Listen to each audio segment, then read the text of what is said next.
কিছু মানুষের কথার ধরন এমন হয় যে না চাইলেও চোখ থেকে জল চলে আসে। জীবন থেকে একটা জিনিস শিখলাম, চাইলেই সবার আপন হওয়া যায় না। ক্ষমায় যদি না করতে পারো তবে ভালোবাসো কেন? বারবার ঝগড়ার পর ভাবি তার সাথে এই শেষ কথা, আর কথা বলবো না। কিন্তু ঠিক একটু পর বুঝতে পারি তাকে ছাড়া একটা মিনিটও থাকতে পারবো না। লোভ আর অহংকার এমন জিনিস যা মানুষের সততা, বুদ্ধি, জ্ঞান, মনুষ্যত্বকে সম্পূর্ণভাবে নষ্ট করে দেয়। দুদিনের পরিচয়গুলোকে দ্রুত আপন ভেবে ফেলাটাই বড় ভুল।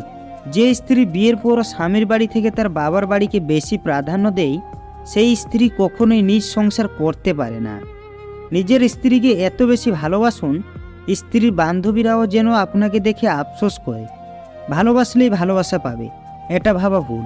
কারণ দুনিয়াটা এখন স্বার্থপর, শুধুই নিতে জানে, দিতে জানে না। অপেক্ষা যারা করে তারা বোকা নয়, বিশ্বাসী।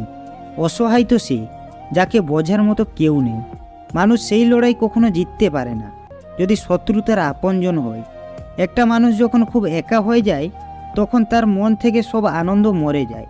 বুঝলে প্রিয়, সব জিনিস কেঁদে পাওয়া যায় না, কিছু জিনিস হাসি মুখে ছেড়েও দিতে হয়। যে সম্পর্কে সারাক্ষণ ঝগড়া হয় সেগুলি সত্যিকারের ভালোবাসা। কেউ কাউকে বুঝতে চায় না, দুজন দুজনের সাথে সারাক্ষণ ঝগড়া করে, সন্দেহ করে, কারণ কেউ কাউকে কখনো হারাতে চায় না।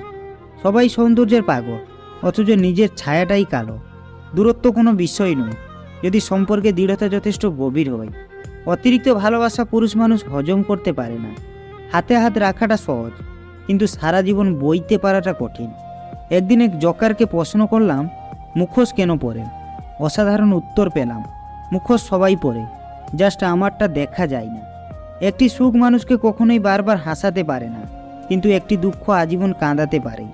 বিচ্ছেদ একদিনে হয় না, মানুষটা চলে যাওয়ার সিদ্ধান্ত অনেক আগেই নিয়ে নেয়, তারপর একটা উছিলা খুঁজতে থাকে। বিশ্বাস আর ভালোবাসার মর্যাদা সবাই দিতে পারে না। কিছু ছেলের চাওয়া, আমার বউ হয়তো রাজকুমারী হবে না, কিন্তু আমি তাকে রাজকুমারীর মতো রাখবো। ভালো থাকার অভিনয় যদি পাক্কা অভিনেতা হতে না পারেন, তবে জীবনের রাস্তা আপনার জন্য বড়ই কঠিন। ভিডিওটি ভালো লাগলে অবশ্যই আমাদের পাশে থাকবেন। ভালো থাকবেন, ধন্যবাদ।